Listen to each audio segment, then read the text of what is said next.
Hello, and welcome to another edition of BNEWS In Depth. I'm your host, Rich Hosford. This month we are taking a deep dive into an issue that affects all Burlington residents, transportation, and the traffic it generates, like you can see behind me. Whether it's public transportation, personal vehicles, walking or riding, there are challenges in getting around town and the area. For this show on traffic and possible solutions, we will take it in three parts. First, we will talk to Burlington Transportation Committee Chair Rick Parker about what they have identified as problems and possible initiatives they would like to pursue. For a regional look, we will talk to Middlesex 3 Coalition Executive Director Stephanie Cronin about how businesses and government can come together to find and fund solutions to transportation issues. Finally, we will talk to two representatives from the MBTA about the bus network redesign that is currently underway. We have a lot to get to, so let's get started.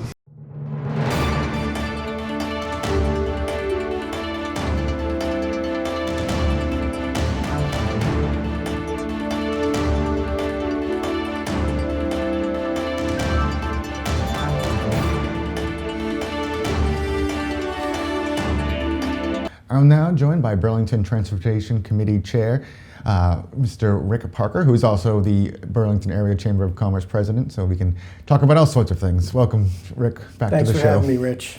Appreciate you coming back, talking about transportation this time. I want to start off just, with the committee. What are sort of like the first points of business or, first points about transportation that you are looking into? Well, this committee was formed under the Board of Selectmen as a follow-up to the town meetings transportation committee. They had a committee that was formed to look at the challenges of what Burlington has in regards to transportation. And this is really to try to look deeper in and come up with some actionable items and recommendations to the selectmen later in the fall. Okay, and how is the committee sort of going about doing its work? Well, I'll tell you, transportation is probably one of the most complex problems. You're dealing with moving people in different places at different times, and the solutions have to be convenient, reliable, safe, and also all-inclusive. And as you make changes to the transportation system, it's kind of one of those situations where every change you make has an effect, cause an effect on existing transportation. But we're trying to fill the holes in Burlington so it isn't so much of a car-dependent community. Now, when you're talking about transportation, people I think usually think public transportation, but it's more a bigger umbrella than that. Sort of the scope of what the committee's looking into. Yeah, well, certainly public transportation is a major focus, but it's also looking at what we have existing now, making sure that we're making best use, utilizing, for example, school buses. We have a large number of people that don't take advantage of the school buses and drive their kids to school, which causes increased congestion, and the buses run a little bit later. I mean, it's not unusual to see in the morning on Wynn Street traffic backed up to Sears Street or even closer down towards Shaw's, in dropping kids off, and the buses get backed up.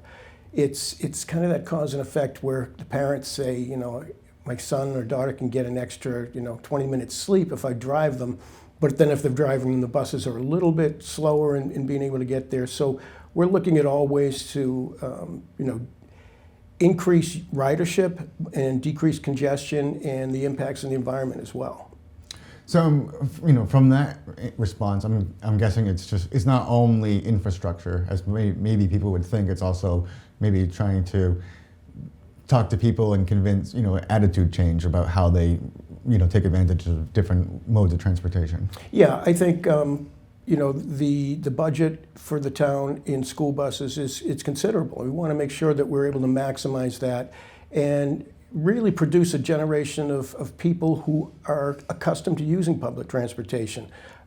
Certainly my generation, I grew up here in Burlington, it was a one car, one person. It's evolved to one car, one person town. Certainly when I was younger, we had one car for the family, and now everyone has a car. So we want to make sure that we have other modes of transportation available, and that includes walking, biking, and public transportation. So it's really addressing all of the facets that are involved. And then you mentioned walking and biking, and I know that your committee has looked at two things in regards to that. Staying on the topic of schools, they had the Safe Routes to School program from the state that you're sort of your committee is looking into, and also there was the transportation survey done with the high school and middle school students that said, well, we don't really have a lot of safe routes to school in this town. Yeah, and that's how this committee gets started. The previous committee was able to see, and I think we all know it now, it's common sense, it's very hard to get around Burlington if you're not using a car. Part of it is, the sidewalks aren't complete and connected everywhere, but a lot of it is the geography. I mean, if you're coming from the center of town, like say down, 3A, coming from the Billerica side, there's a major hill to come up. That's going to impact a lot of people in their decision to ride a bike. And there's also, the Complete Streets program that allows you to have, buses and cars and bikes, as you see in some urban areas, but it's also happening now in suburban areas where they allow for safe transport of bikes, and pedestrians, and cars and buses. So it's a step in the right direction to get there. So it's a work in progress, but we're certainly trying to move the needle forward. Yeah. You mentioned the Safe Streets program. What would people physically see in town if started implementing some of the things that is part of that? Well, part of the Safe Streets program is being able to redesign roadways. Right. We can get into a whole 3-hour discussion on the fact that Department of Transportation owns 3A and we don't control that. But being able to get sidewalks to connect and have safe walkable sidewalks, and then maybe bike lanes where it's safe to do so. This is where it takes a study to look at it, but it also takes resources and people to push it forward. And does the committee's work as granular as looking at traffic signals and if they could be timed better or censored better? Is it no, to that level yet? Or, because that's something that I always equal parts interested in and frustrated by. It's why is this light so much shorter in this direction than this direction, like Cambridge Street at the top? Well, I think first of all, the answer to the question is no, we're not getting down to that granular level of traffic signals at this point. Burlington was very fortunate to have the largest deployment of adaptive traffic signals in the state, and we've seen vast improvements in most areas. There still are some, and you've mentioned a couple, but the corridor, Middlesex Turnpike, Mall Road, dramatic improvements. I'm one of those people that spend most of my day in a car driving all around this town, and I can tell you since that adaptive light system has come in, it's gotten increasingly better, and it's intelligent, and it's able to adapt to traffic patterns. If you lived in this town years ago when it came Christmas time, you weren't moving anywhere in that area, and it's been a marked improvement. Yeah, actually, I've been covering Burlington for about 10 years, and I've noticed that the traffic is definitely. I'm never going to say traffic here is easy because then people would probably run me on a rail, but I think it definitely has improved. Yeah, the goal is to decrease congestion whenever possible. One of the things that we've got to tell people, and I know you've heard this before, you're not in traffic, you are traffic. Mm-hmm. So if we can provide alternate means of transportation through public transportation or alternate modes, bicycles and things like that, each one of us can help solve the problem in a small way. Right. I hate doing this when we're actually taping, but I'm going to have to read this one because it's a little bit long a little bit of a mouthful. What is the 128 Business Council Transportational Regionalization Plan? It's been on your agenda for a little while now, and I know that it was something that was discussed and probably not going to be right in an immediate thing. Yeah, the 128 Business Council is a transportation management authority. Some really smart people working it. Some of the best presentations I've seen. Their goal is to knock down the walls between towns, because if each town does their own, has their own solution for transportation, then it ends right at the town line or city line. What the 128 Business Council is looking to do is to have a regionalized approach where 2 or 3 communities could benefit from collaborating on transportation solutions. There is some grant money available, but it also is a major investment on any town or city that wants to join in on that endeavor. But there is a potential sort of collaboration with the business community for that, isn't there? Yeah, this gets to be one of those, it's the chicken and egg. Mm-hmm. If you can show a solution that the business community can benefit from, they're all behind it. It gets very difficult when you try to have a public-private partnership and the private sector is financing it, yet the public sector is responsible for it. So we're looking to be able to provide the routes to the private sector, as I'm speaking as the chamber person now, not the right. And we do want to be able to work together because we know it's in everyone's best interest to provide transportation solutions that work for the workers, the residents, and people who want to come to the area. And one of those potential solutions is, in another part of the show, we're going to talk to some representatives from the MBTA about their bus network redesign project that they're currently under, sort of studying and collecting public feedback from. But there was a presentation centered on this area. I know you were there to be part of it. And some of the proposed changes I think you liked and some you didn't. Talk about first the 354 bus. Okay, the 354 that's the express route to State Street in Boston that basically goes from Burlington through Woburn and then hits 93 and goes straight into State Street. It's being utilized by a lot of our residents, here in Burlington and also in Woburn as a direct route. It's been there for many years. It was established many years ago when all of the jobs were in Boston and all of the people lived in the suburbs. What we're seeing with the redesign, well, let me just finish on the 354. There was in the proposal was to eliminate that, and there was an outpouring of support to maintain it. And in fact, when we had the public meeting of Metro North and Minuteman District of 11 cities and towns in the area, it was the #1 topic of conversation.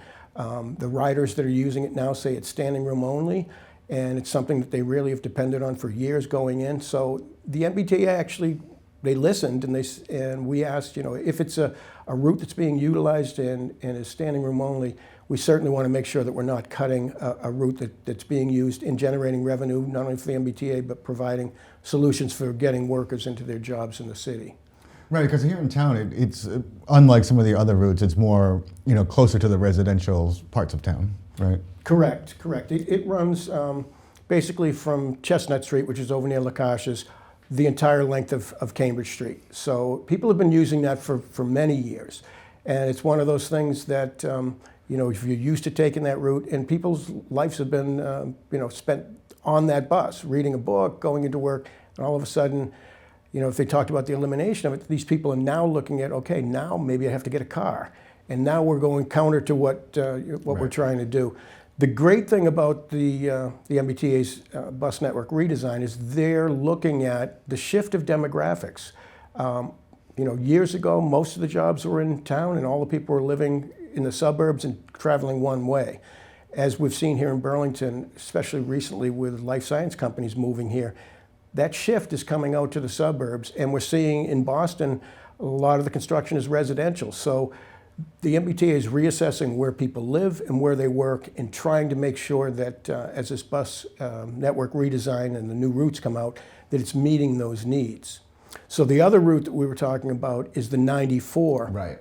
And that's a proposed route that will run from Davis Square in Somerville up to 3rd Ave in Burlington, running basically the length of the Mall Road. It'll come into Burlington from Cambridge Street, coming from Four Corners in Woburn. We'll take a left onto South Bedford Street. We'll run up to the Mall Road and then over to 3rd Ave. The great thing about that proposed route is it's a 7-day route. The first time we'll have 7-day service. And we also have the opportunity for late night service on that, which is going to be critical for the restaurant and hospitality jobs that we've been really struggling to get people to fill those jobs. Basically, if you didn't have a car, you couldn't take a restaurant and hospitality job after hours that would be here in Burlington. It also is going to help to feed some of these life science jobs and medical jobs. I mean, Leahy's looking for a lot of people as well. Being able to access Somerville and Medford and the area of Tufts, having students maybe graduating from medical school that came to the area, don't have a car, it would be great to be able to get them a job right here in Burlington in a one-stop mode.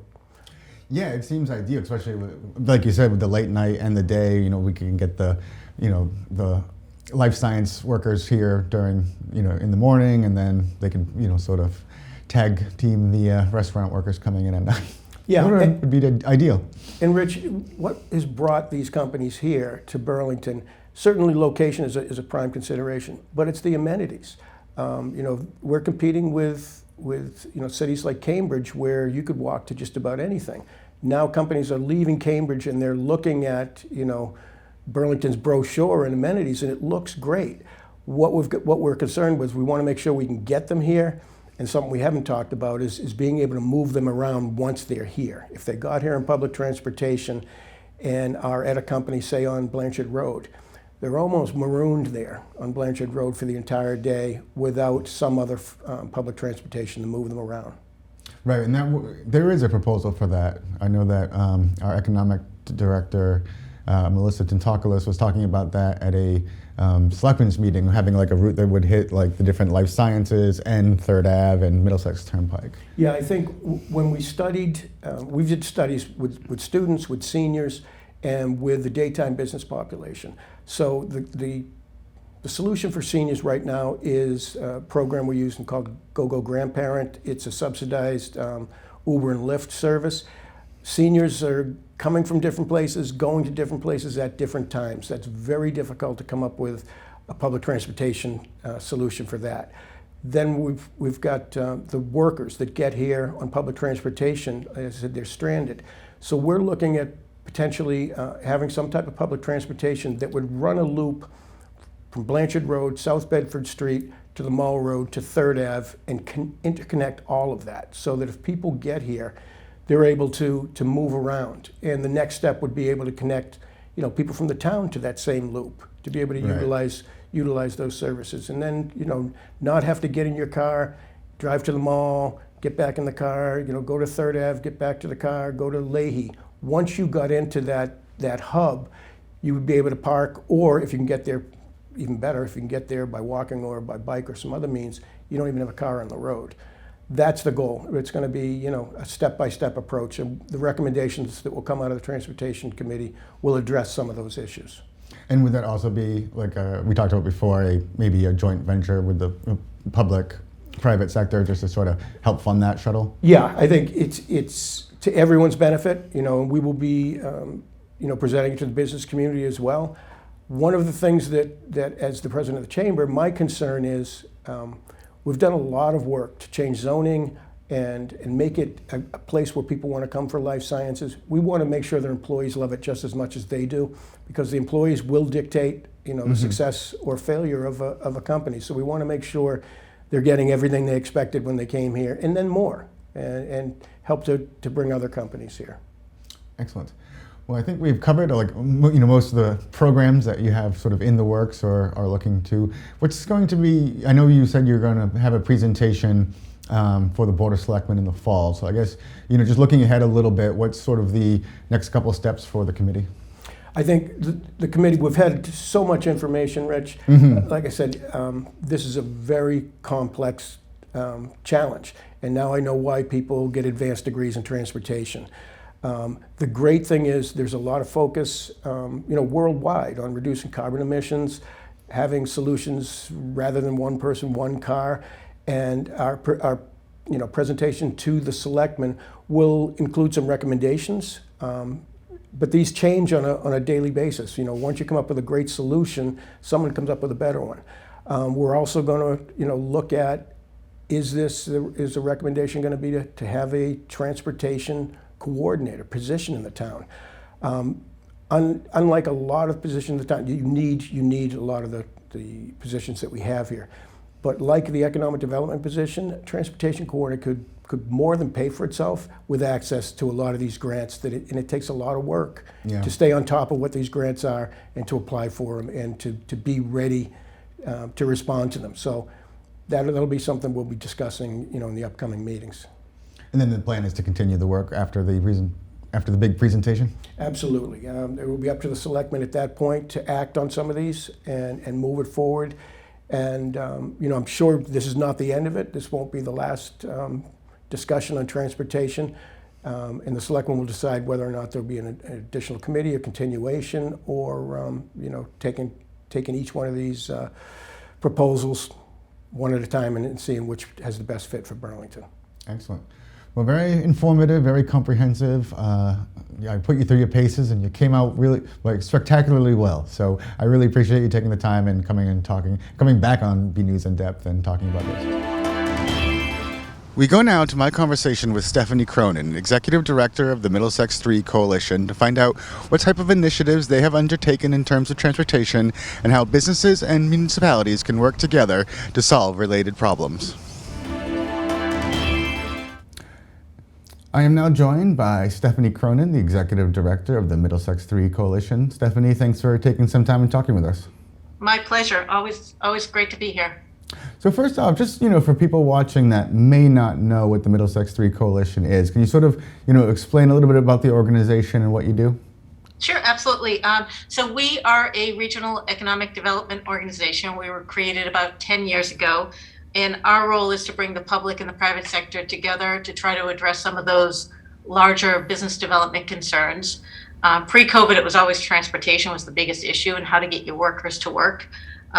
It's probably become less of an issue, but it still is a big issue. But workforce is also a large issue, as well as infrastructure and housing. So there's really just bringing the public and the private sector together to try to move some of those larger issues forward.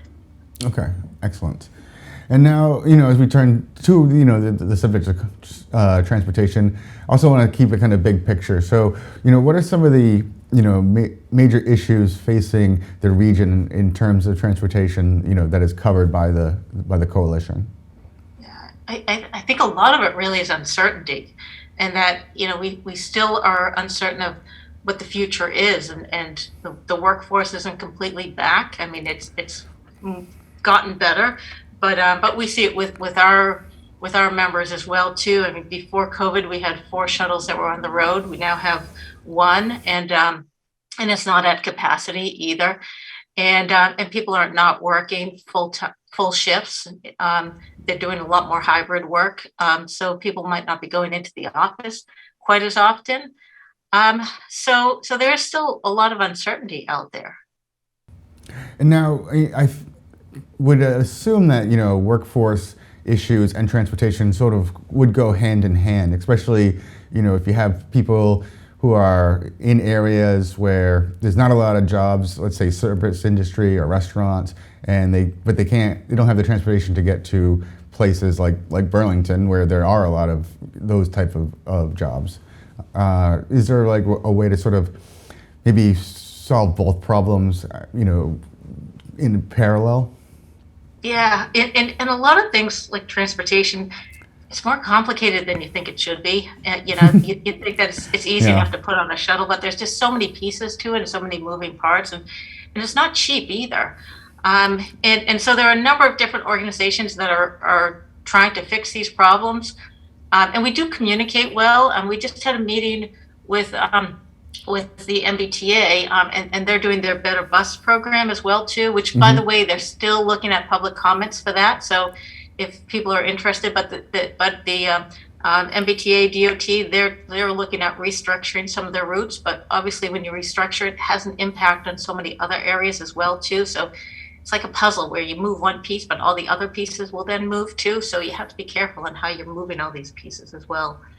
But yeah, there's a lot of work that's being done in order to try to bring more services to various areas in town. One of our meetings was just with the VA and Middlesex Community College, and trying to see how we can coordinate programs to serve, to better serve the riders.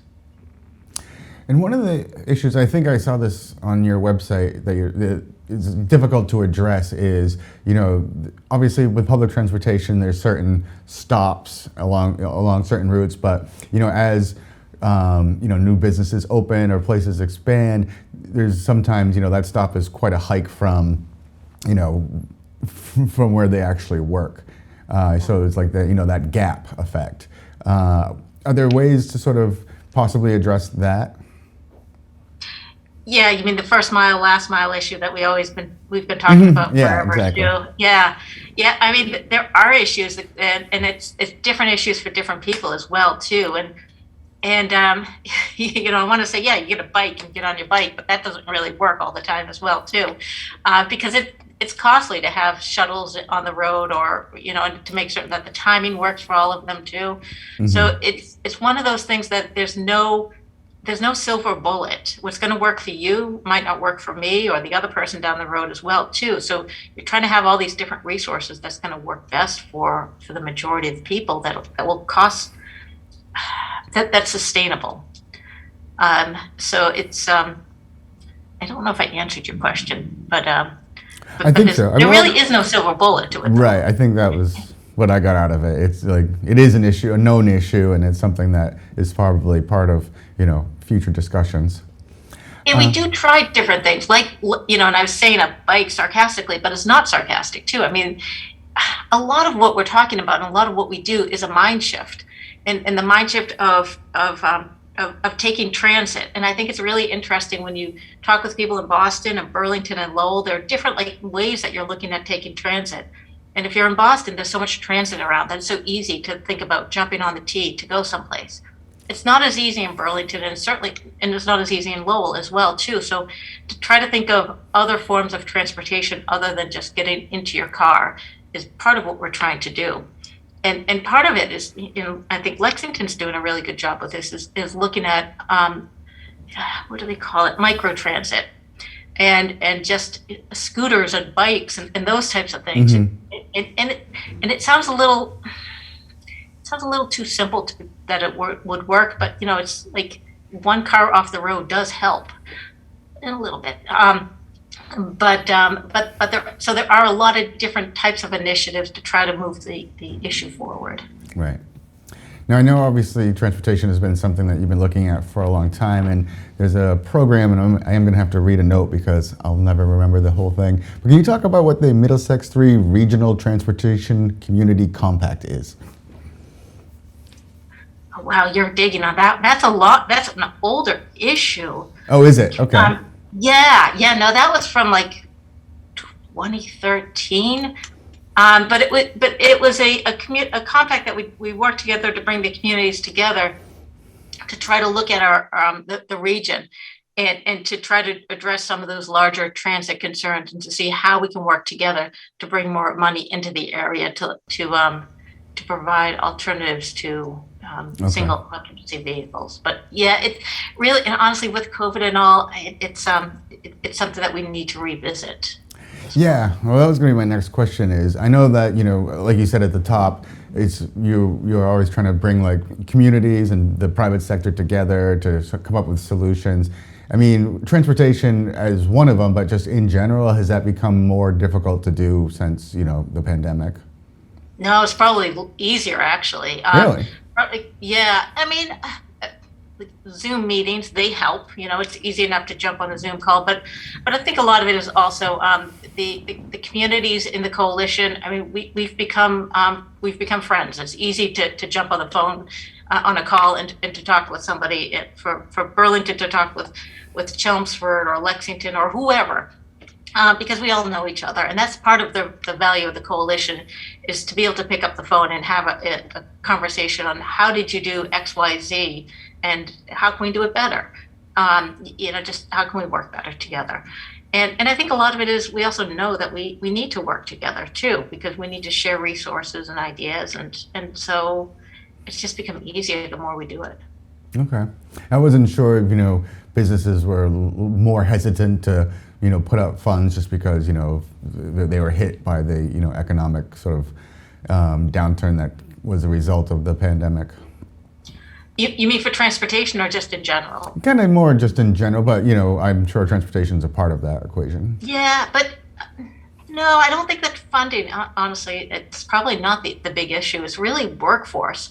And a lot of what transportation is also the whole sustainability piece. And companies are interested, the companies around here are interested in being more sustainable. And part of that is because it's the right thing to do. But part of it is also that's how you attract employees, because people want to work for companies that are more sustainable. So we've started a couple of different groups or programs to help inform our companies and to share best practices and ideas on how to become more sustainable, how to follow like the United Nations Global Compact. We're trying to get more companies involved with that. And so yeah, it's how do you get more transportation resources? How do you move people around, but also how do you become more sustainable? Right, that's a big piece of it. Pretty much last thing that I wanted to ask you is just, as you are in discussions with the various players in this, looking ahead, you see other kind of, initiatives, even if they are sort of aspirational, that you would, like to, see the coalition tackle? Yeah, there absolutely, and I think the more, because there are a lot of great companies that are moving into the region as well too, and we're in discussions with a number of them on joining our shuttle program. In fact, we have funding that we received pre-COVID to expand our shuttle programs, and we're still trying to see how we can how we can increase additional shuttles on the road as well, so that we can fill some of the jobs that are available in the region. So there's certainly interest in more shuttle programs.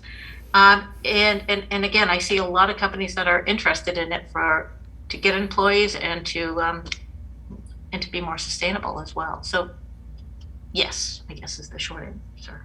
Excellent. All right. Well, once again, I really appreciate you taking some time and talking with us about this complicated issue, as you made clear, because throughout all these interviews I've been doing, it is clear that it's not as simple as just saying, okay, we'll add a couple of shuttles and problem solved. So right. I know there's a lot of work that goes on. Yeah, go ahead. Thank you for focusing on it. It's such an important issue, and it's not a one and done issue. There's a lot of pieces and a lot of players out there. So thanks for moving it forward as well too. I appreciate you highlighting it. Well, we're happy to do it, and thank you again, and we'll talk to you soon. Take care. Thanks a lot. We go now to my conversation with representatives from the MBTA to talk about the Better Bus program and the bus network redesign currently underway, to see what they have planned for the greater Boston area and Burlington in particular. Let's check it out.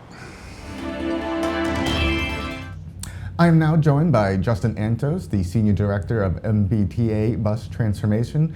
Justin, thanks for taking some time and zooming in with us. Of course, thanks for having me. So I just wanted to start off, sort of big picture.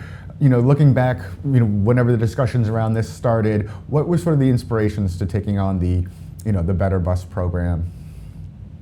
Sure. Well, the Better Bus program, the goal is to improve all aspects of the MBTA bus operations, from the bus itself to where the bus goes to how easy it is to pay, et cetera.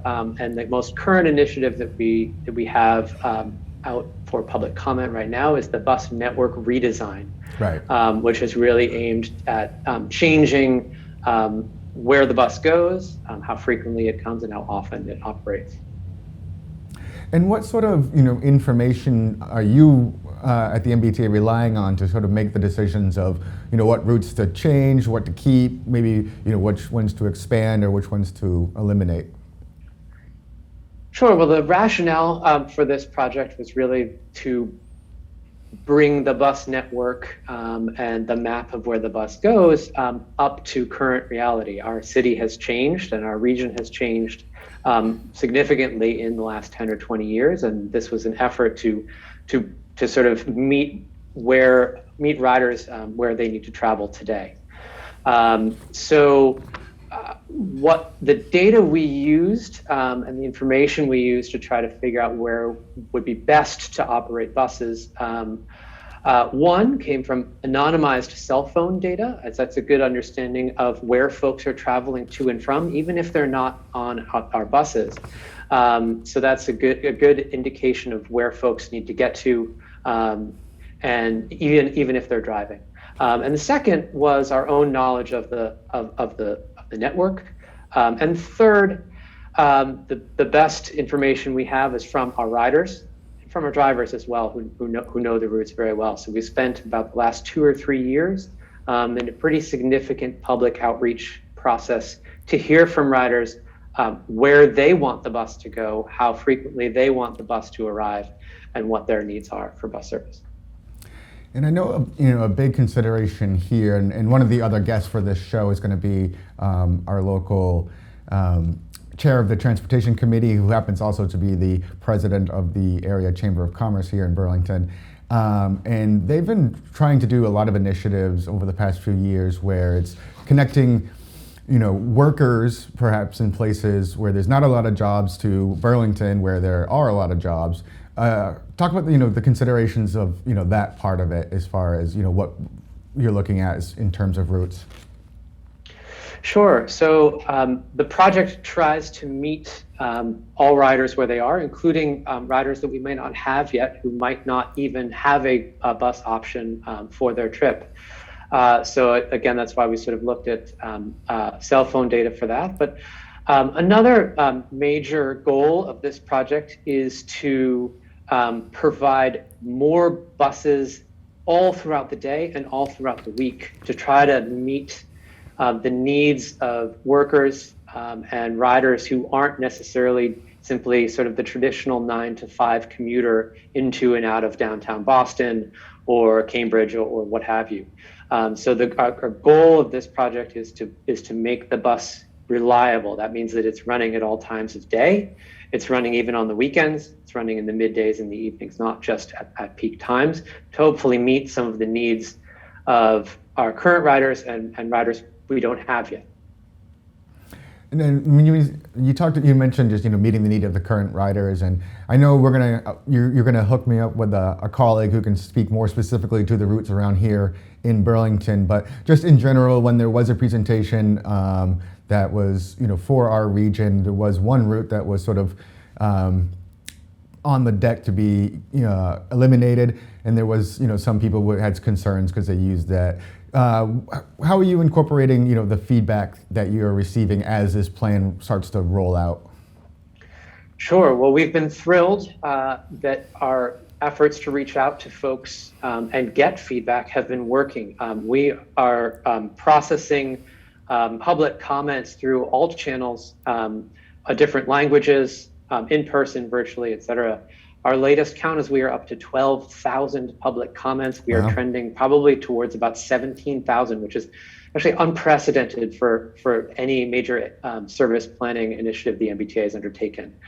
So we will be spending a lot of time combing through all of those comments to understand what folks are telling us, whether there's an alternative or some sort of change that we could propose, and sort of vet that out to the network and the service proposal. And we'll be representing our final recommendations to our board later this fall.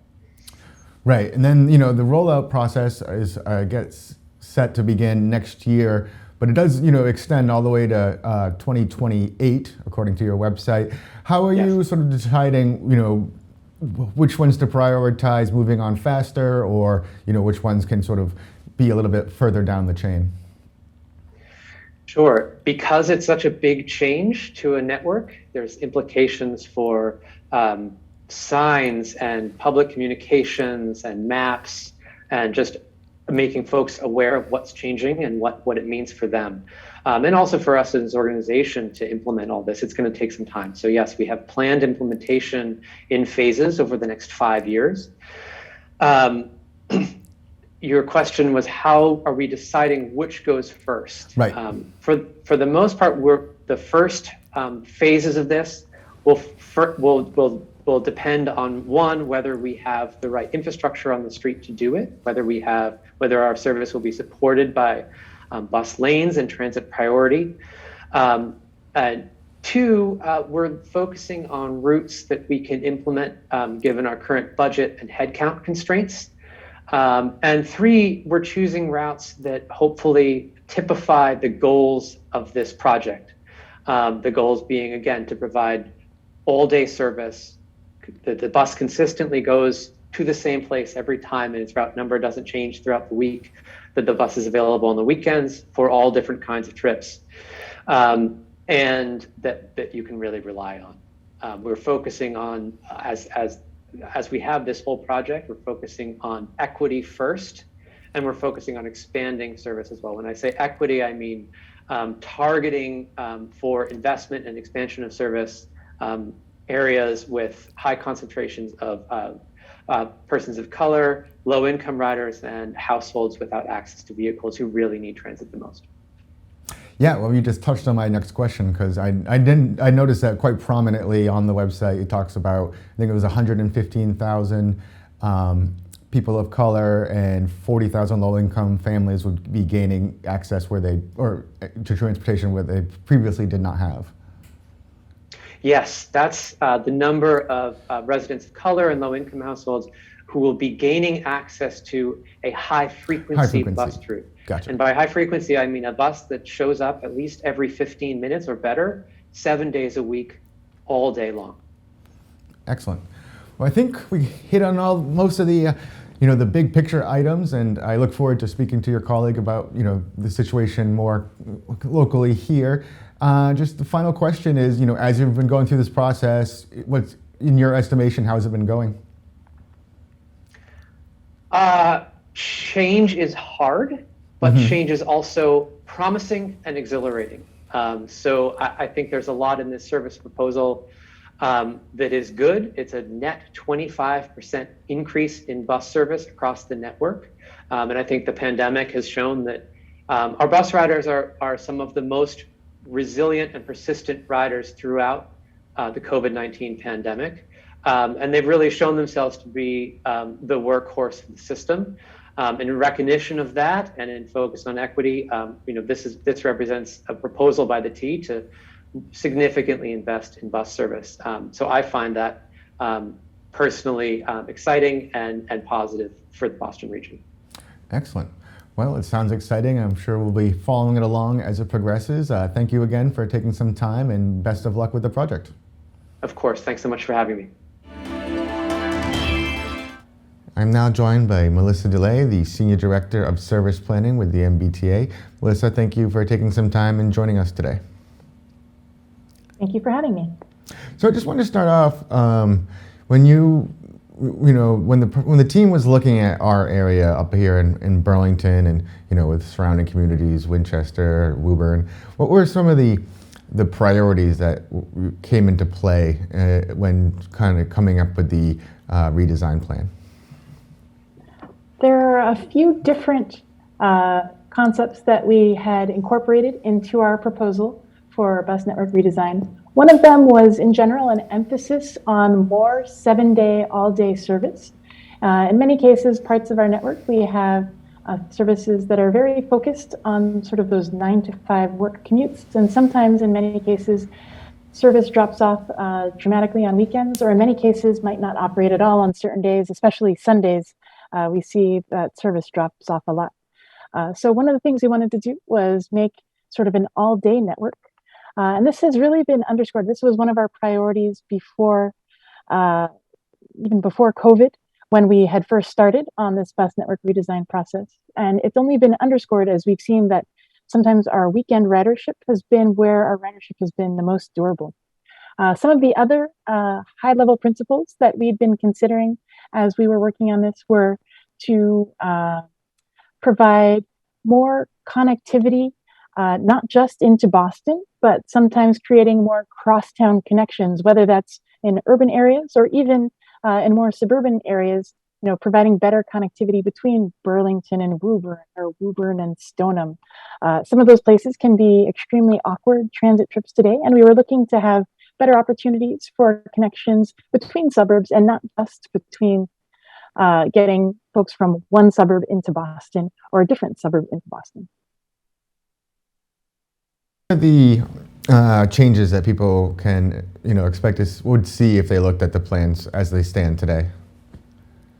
So certainly one that we've heard some of the most feedback about is that there is a proposal to eliminate the Route 354 express bus into Boston.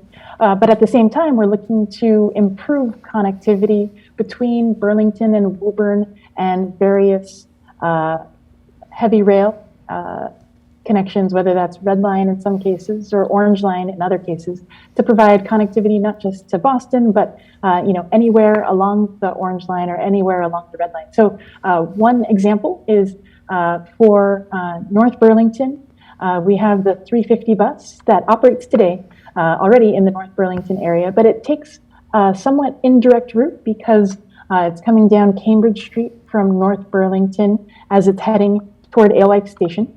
And today it diverts over to pass through the Burlington Mall and over to the 3rd Ave area where there's the Wegmans and restaurants and other things. And then it sort of doubles back to get back to Cambridge Street and continues on into Winchester and Arlington and Cambridge.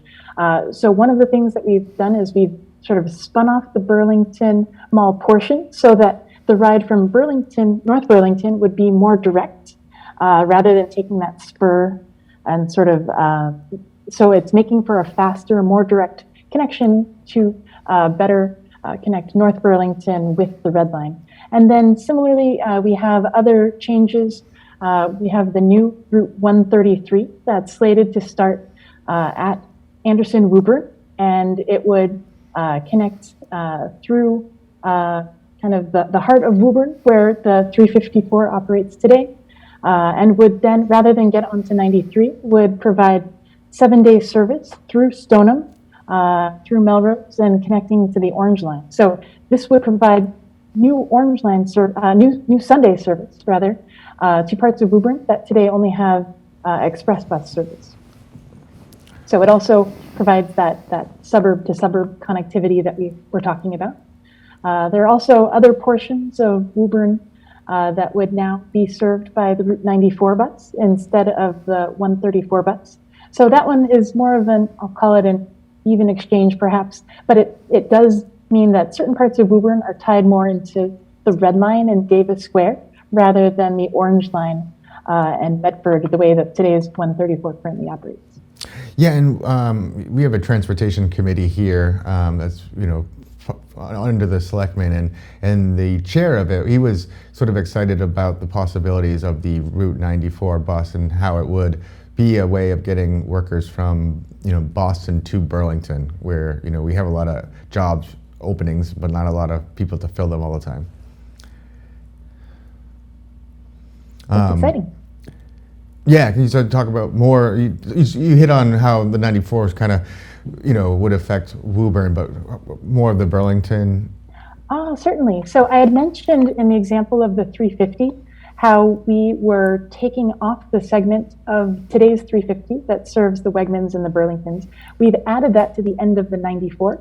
And what that does is it means that the Wegmans and the Burlington Mall are sort of at the end of the 94, as opposed to sort of being in the middle and then doubling back and going out to the 350. So it still means that you can get from the Red Line, and today the 350 from Alewife connects people out to the Wegmans and to the Burlington Mall, and that would still be possible. It would just be on a different route. It would be on the 94 connecting from Davis Square.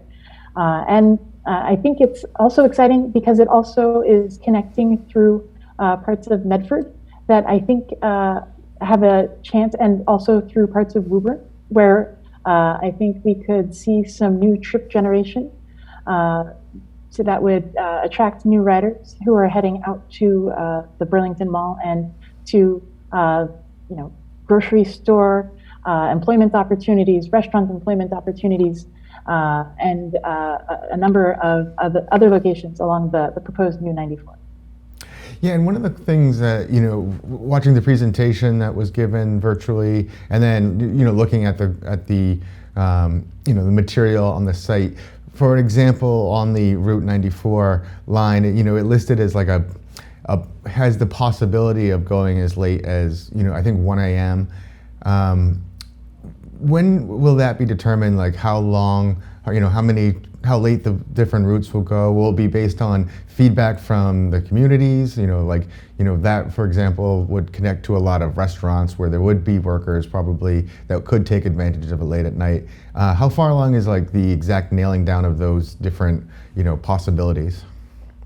Oh, that's a good question. So in general, with the network map that's been delivered, we've made sort of buckets of services, sort of high frequency services, medium frequency services, and low frequency services. And those buckets correspond to certain hours.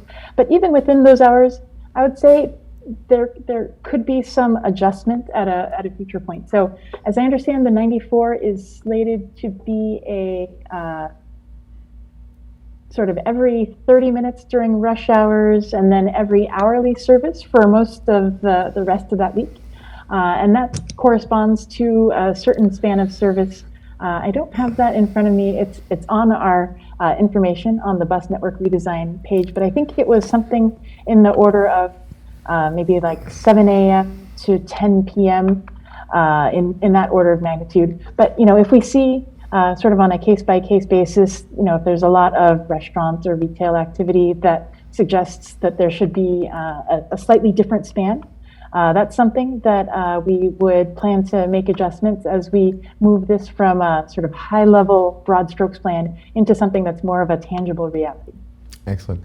And just last thing on that tangible reality, I know the rollout is 2023 to 2028, and I did ask your colleague about this as well, but maybe you have a little bit more insight into, when might we in this area start to expect to see changes? Are we on the earlier end of things or later on in the process?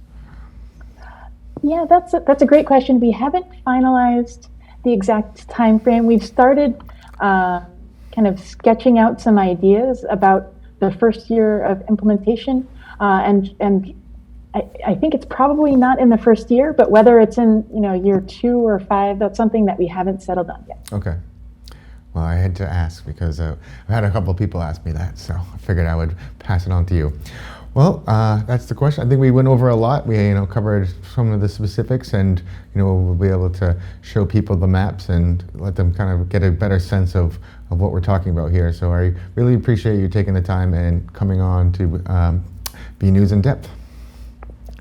It's been my pleasure. Thank you for having me. So there you have it. I look at transportation issues and possible solutions in Burlington and the greater Boston area.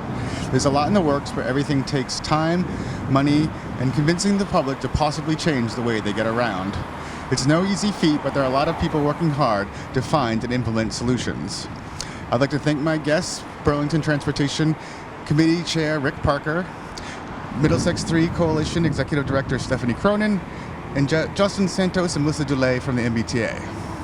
I'd also like to thank all of you for watching. We'll be back with another edition next month, so stay tuned.